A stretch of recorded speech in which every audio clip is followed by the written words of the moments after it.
आज का हमारा हिंदी का अगला टॉपिक है। ठीक है, हिंदी का अध्याय 2। आज हम हिंदी का अध्याय 2 पढ़ेंगे। ठीक है, उससे पहले हम अध्याय 1 पढ़ चुके हैं। आपका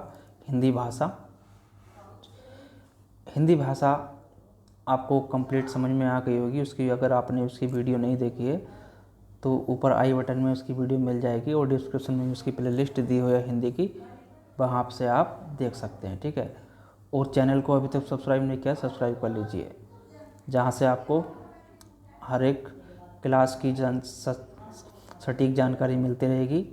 ठीक है, और नोटिफिकेशन भी आपका जाता रहेगा। तो चलिए चलते हैं। आज का जो सेशन है हमारा अध्याय 2। आज हम पढ़ेंगे वर्णमाला।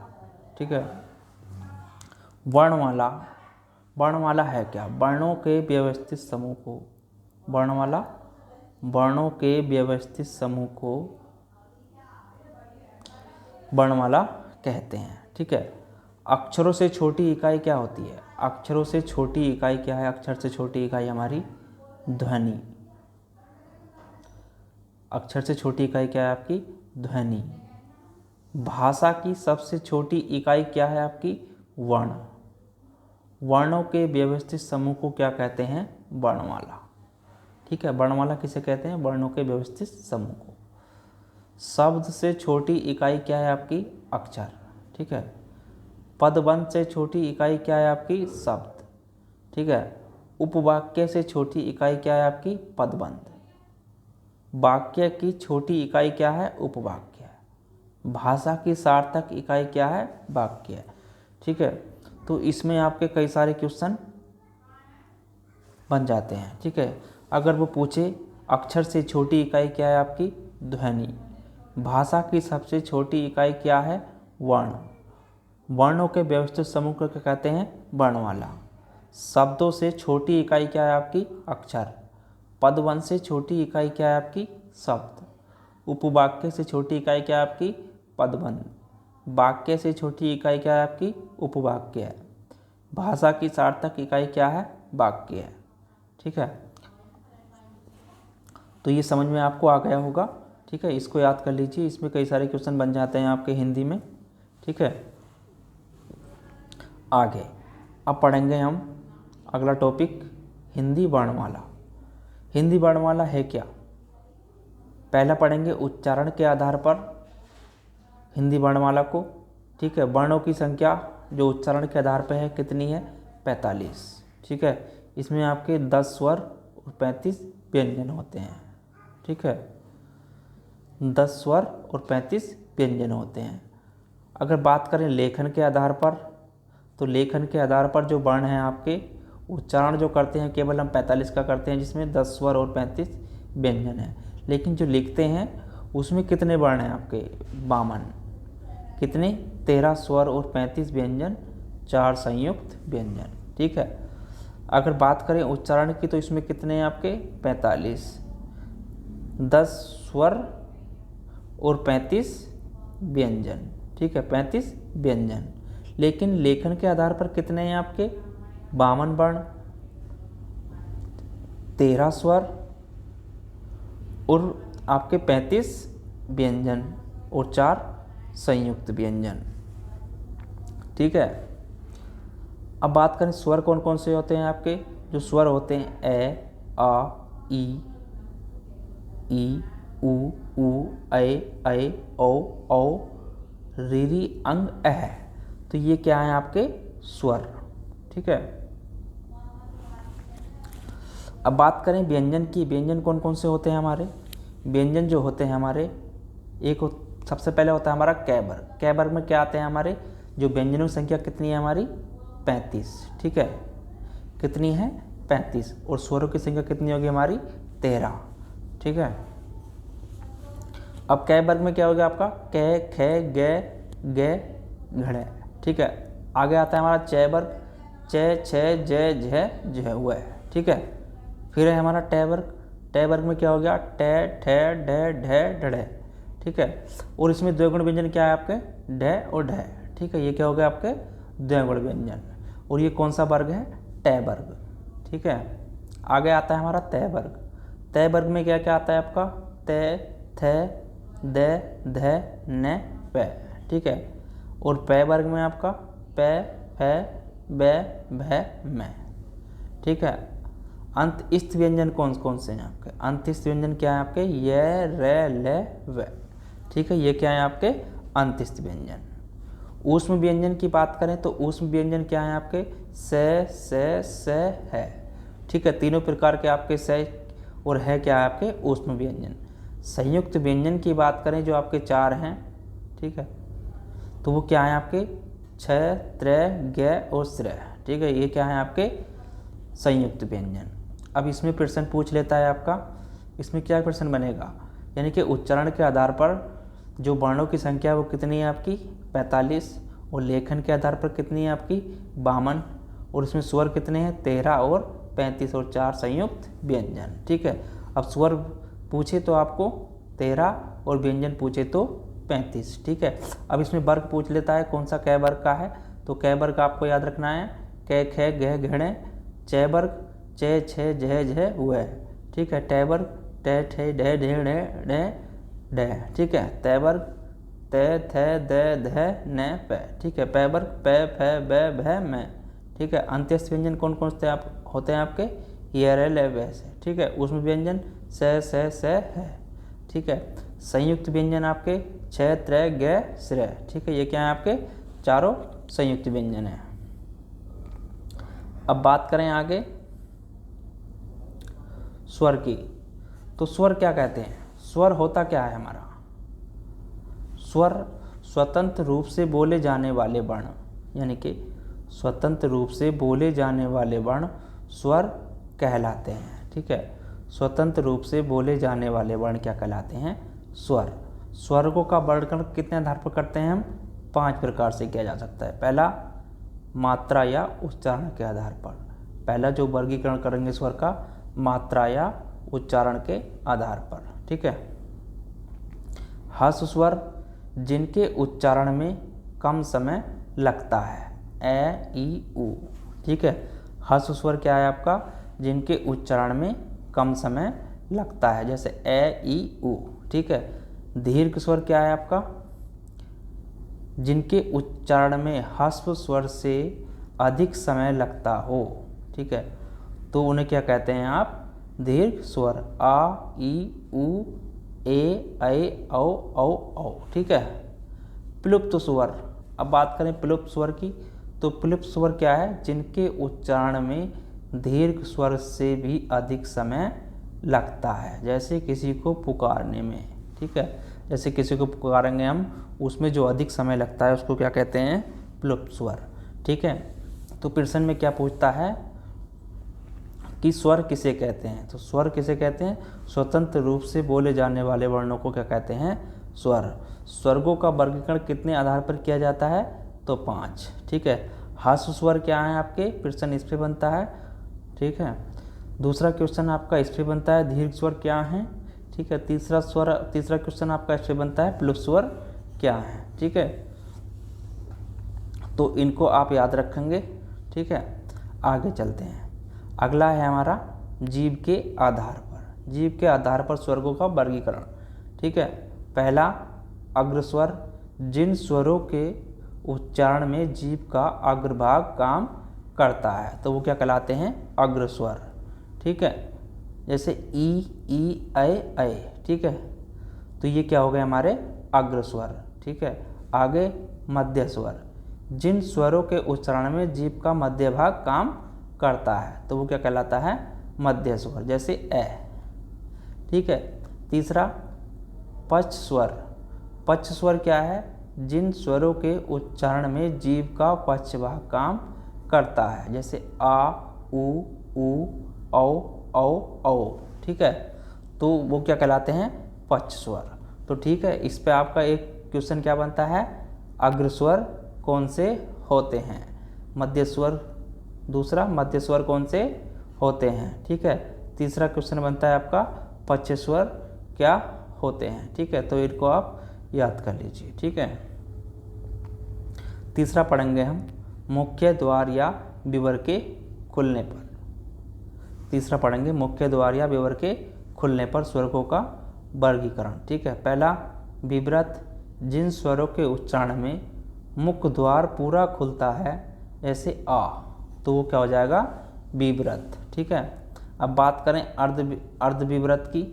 अर्धविव्रत जिन स्वरों के उच्चारण में मुख द्वार आधा खुलता हो जैसे ए औ आ। ठीक है, आ, तो ये क्या हो जाएगा आपका अर्धविव्रत। ठीक है।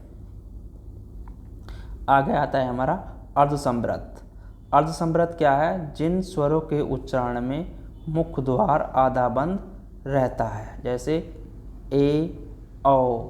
ठीक है, तो ये क्या हो जाएंगे आपके अर्धसंवृत स्वर। ठीक है। अगला संवृत। संवृत क्या है आपका? जिन स्वरों के उच्चारण में मुख द्वार लगभग बंद रहता है तो वो क्या कहलाते हैं? संवृत। जैसे ई ऊ। तो इनमें आपका मुंह लगभग बंद सा ही रहता है। ठीक है। अब इसमें क्वेश्चन क्या क्या पूछे जाते हैं आपके? विव्रत और अर्धविव्रत, अर्धसंवृत और संवृत। ठीक है, तो इस पे आपके क्वेश्चन बनते हैं। ठीक है, इसको आप याद कर लीजिए। आगे हमारा होठों की स्थिति के आधार पर। ठीक है, अब पढ़ेंगे स्वरों का वर्गीकरण। स्वरों का वर्गीकरण होठों की स्थिति के आधार पर। ठीक है। पहला अवृतमुखी। जिन स्वरों के उच्चारण में होठ वृत्तमुखी या गोलाकार नहीं होते हैं। ठीक है, अवृतमुखी क्या है? जिन स्वरों के उच्चारण में होठ वृत्तमुखी या गोलाकार नहीं होते हैं जैसे ए आ ई ऐ। तो ये क्या है आपके? अवृतमुखी। ठीक है। दूसरा है आपका वृत्तमुखी। वृत्तमुखी क्या है आपका? जिन स्वरों के उच्चारण में होठ गोलाकार होते हैं जैसे ऊ ओ आ। ठीक है, तो वो क्या कहलाते हैं आपके? वृत्तमुखी। तो आपका प्रश्न कहाँ बनता है? आपका अवृतमुखी और वृत्तमुखी पर। ठीक है, तो इसको भी आप याद कर लीजिए। अगला है हमारा हवा के मुंह व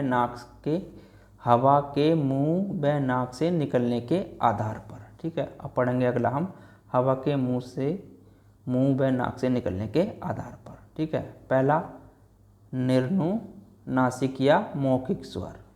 ठीक है, निर्नुनासिक या मौखिक स्वर। जिन स्वरों के उदाहरण में हवा केवल मुंह से निकलती है तो वो क्या कहलाती है? निर्नुनासिक या मौखिक स्वर जैसे ए आ ई। ठीक है। अगला है हमारा अनुनासिक स्वर। जिन स्वरों के उच्चारण में हवा के मुंह के साथ साथ नाक से भी निकलती है, यानी कि जिन स्वरों के उच्चारण में हवा के मुंह के साथ साथ नाक से भी निकलती है तो वो क्या कहलाती है? अनुनासिक स्वर। ठीक है, जैसे अंग आ, जिसपे भी आपकी अंग की बिंदी लगी हो वो अनुनासिक स्वर होते हैं। ठीक है, तो आपका एक क्वेश्चन यहाँ से बन जाता है और एक आपका क्वेश्चन यहाँ से बन जाता है। यहाँ पे पूछ लेता है निर्नुनासिक स्वर और मौखिक स्वर। ठीक है, और अनुनासिक स्वर। ठीक है, तो इनको आप याद कर लीजिए।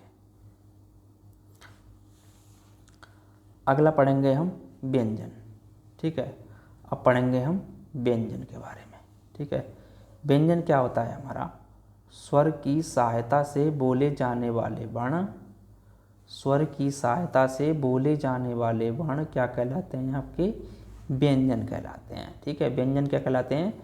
जो स्वर की सहायता से बोले जाते हैं। ठीक है, प्रत्येक उच्चारण में ए स्वर मिला होता है, यानी कि किसी भी हम व्यंजन का उच्चारण करेंगे उसमें जो है हमारा ए स्वर मिला होता है। ठीक है, पहला है हमारा स्पर्श व्यंजन। जिन व्यंजनों का उच्चारण करते समय हवा फेफड़ों से निकलते हुए मुंह के किसी स्थान विशेष कंठ, तालु, मूर्धा, दांत या होठ का स्पर्श करते हुए निकले। ठीक है, तो वो क्या कहलाता है? आपका स्पर्श व्यंजन। ठीक है, अब इसमें पढ़ेंगे हम वर्ग, उच्चारण स्थान और वर्ण क्या क्या है हमारा। कंठीय जो हमारा वर्ण है तो उच्चारण स्थान कहाँ से होता है? उसका कंठ से। वो जो वर्ण है कंठीय क ख ढ ढ घ ढ। ठीक है, तालव्य क्या है हमारा? जो उच्चारण होता है तालु से और इसमें क्या वर्ण है, च, छ, ज, झ, व। मुंह के भीतर का ऊपरी भाग से इसका उच्चारण होता है, जिसे बोलते हैं तालव्य। ठीक है। अगला है हमारा मूर्धन्य। मूर्धन्य का उच्चारण स्थान क्या है आपका, मूर्धा। मुंह के भीतर का ऊपरी छत का अगला भाग, ठीक है, इनका उच्चारण करता है, जैसे ट, ठ, ढ, ढ, ण। ठीक है। आगे हमारा दंत्य या दांत से जिसका उच्चारण हम करते हैं, जैसे आपका त, थ, द, ध, न। ठीक है। ये क्या है, हमारे दंतीय व्यंजन है। ठीक है। औष्ठ्य व्यंजन क्या है, हमारे जो होठों से बोले जाते हैं, प, फ, ब, भ, म। तो ये क्या हो गए हमारे औष्ठ्य व्यंजन। ठीक है। आगे बात करें एक मोस्ट टॉपिक की, घोषक के आधार पर। घोष का अर्थ है स्वर तंत्रियों में कंपन। ठीक है। घोष का अर्थ क्या है, स्वर तंत्रियों में कंपन। ठीक है। अब घोषक के आधार पर पढ़ेंगे तो पहला है हमारा, इसमें जो आपके क्वेश्चन बनते हैं तो कंठे से पूछ लेता है कि कंठे से कौन सा व्यंजन है, तालव्य से पूछ लेता है, मूर्धन्य से पूछ लेता है, दंत्य व्यंजन पूछ लेता है और औष्ठ्य व्यंजन पूछ लेता है। ठीक है। इसको आप याद कर लीजिए। ठीक है। अब पढ़ेंगे घोषक के आधार पर। अघोष, जिन ध्वनियों के उच्चारण में स्वर तंत्रों में कंपन न हो, हर वर्ग का पहला और दूसरा व्यंजन होता है। यानी कि हर वर्ग का जो पहला और दूसरा व्यंजन होगा वो क्या होगा, आपका अघोष। ठीक है। अब बात करें घोष की, तो घोष जिन ध्वनियों में स्वर तंत्रियों में कंपन हो, ठीक है, तो वो क्या कहलाता है, घोष या सघोष। ठीक है। हर वर्ग का तीसरा चौथा व्यंजन क्या होता है, आपका सघोष। ठीक है। आगे आपका प्राणतत्व के आधार पर। प्राणतत्व का क्या अर्थ है आपका, प्राण का अर्थ है हवा। ठीक है। इसमें पढ़ेंगे प्राणतत्व के आधार पर अल्प प्राण और मध्य प्राण, महाप्राण। ठीक है। अल्प प्राण जिन व्यंजनों के उच्चारण में मुख से कम हवा निकले, हर वर्ग का पहला तीसरा पांचवा व्यंजन। ठीक है। वो क्या कहलाता है, आपका अल्प प्राण। ठीक है। महाप्राण जिन व्यंजनों के उच्चारण में मुख से अधिक हवा निकले, तो वो क्या कहलाता है, आपका महाप्राण, जैसे हर वर्ग का दूसरा चौथा व्यंजन।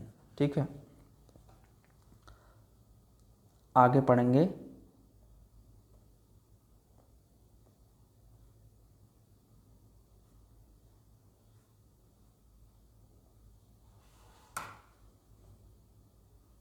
अंत्यस्थ व्यंजन। ठीक है। अब क्या पढ़ेंगे हम, अंत्यस्थ व्यंजन। अंत्यस्थ व्यंजन क्या होते हैं, जिन वर्णों का उच्चारण पारंपरिक वर्णमाला के बीच अर्थात स्वरों व व्यंजनों के बीच स्थित है। ठीक है। तो वो क्या कहलाता है, आपका अंत्यस्थ व्यंजन। तालव्य उच्चारण स्थान क्या होता है, तालु। ये का रे का वातस्वर्य क्या होता है, दंतमूलिया मसूड़ा। ठीक है। ले का वातस्वर्य दंतमूलिया मसूड़ा। व का दंतोष्ठ्य ऊपर के दांत प्लस निचला होठ। ये रे अर्धस्वर। ये रे क्या है, अर्धस्वर। ध्वनि जो कभी स्वर हो कभी व्यंजन। ठीक है। रे लटित जिनके उच्चारण में जीभ तालु से लुढ़कर स्पर्श करे। ठीक है। ले पार्श्विक जिसके उच्चारण में हवा जीभ के पार्श्व बगल से निकल जाए। ठीक है। तो ये क्या हो गया, आपका पार्श्व। ठीक है। नंबर 3 ऊष्म या संघर्षी, जिन व्यंजनों का उच्चारण करते समय वायु में किसी स्थान विशेष पर घर्षण रगड़ खाकर निकले और ऊष्मा या गर्मी पैदा करे, तो वो क्या कहलाता है, ऊष्मी या संघर्षी। जैसे स ताल्य तालु। ठीक है। स मूर्धन्य मूर्धा। स बतस्य दंतमूलिया मसूड़ा। ठीक है स्वरतंत्र कंठ के भीतर स्थित सघोष या महाप्राण। ठीक है। आगे हमारा उचित डेढ़ है, जिनके उच्चारण में जीभ पहले ऊपर उठकर मूर्धा का स्पर्श करे और फिर झटके झटके के साथ नीचे आ जाए। ठीक है। ड ढ हिंदी के विकसित व्यंजन हैं। ठीक है, ये संस्कृत में नहीं थे। ढ ढ ढ क्या है? हिंदी के विकसित व्यंजन है, ये संस्कृत में नहीं थे। ठीक है। मूर्धन्य सघोष अल्पप्राण। ढ ढ क्या है हमारे? मूर्धन्य सघोष अल्पप्राण, मूर्धन्य सघोष महाप्राण। ठीक है। ढ क्या है? मूर्धन्य सघोष महाप्राण। आगत या गृहित ध्वनियाँ। आगत या गृहित ध्वनियाँ क्या होती हैं हमारी? क, स्पर्श, कंठमूल, चिहामूल, अघोष और अल्पप्राण है। क जो है हमारा। ठीक है। ख क्या है हमारा? ऊष्म संघर्षी, कंठ, जिहामूल, अघोष, अल्पप्राण है। ठीक है। ग क्या है हमारा? ऊष्म संघर्षी, बातस प्लस संघोष, संघोष और अल्पप्राण है। ठीक है। जय क्या है हमारा? ऊष्म संघर्षी, वत्स्य, संघोष और अल्पप्राण है। ठीक है। फ क्या है हमारा? ऊष्म संघर्षी, दंतोष्ठीय, अघोष, महाप्राण है। ठीक है। अगर बात करें अयोग्यबाह, अयोग्यबाह क्या होता है? जिन दोनों का जातीय योग न तो स्वर के साथ और न ही व्यंजन के साथ होता है, इसलिए इन्हें अयोग कहा जाता है, फिर भी अर्थ वह करते हैं। अयोग प्लस बाह, तो क्या हो गया आपका? अयोग्यबाह। ठीक है। अनुस्वर या विसर्ग, इनका प्रयोग स्वरों की सहायता से व्यंजन को पढ़ने में किया जाता है। ठीक है, का अनुस्वर का प्रयोग। ठीक है।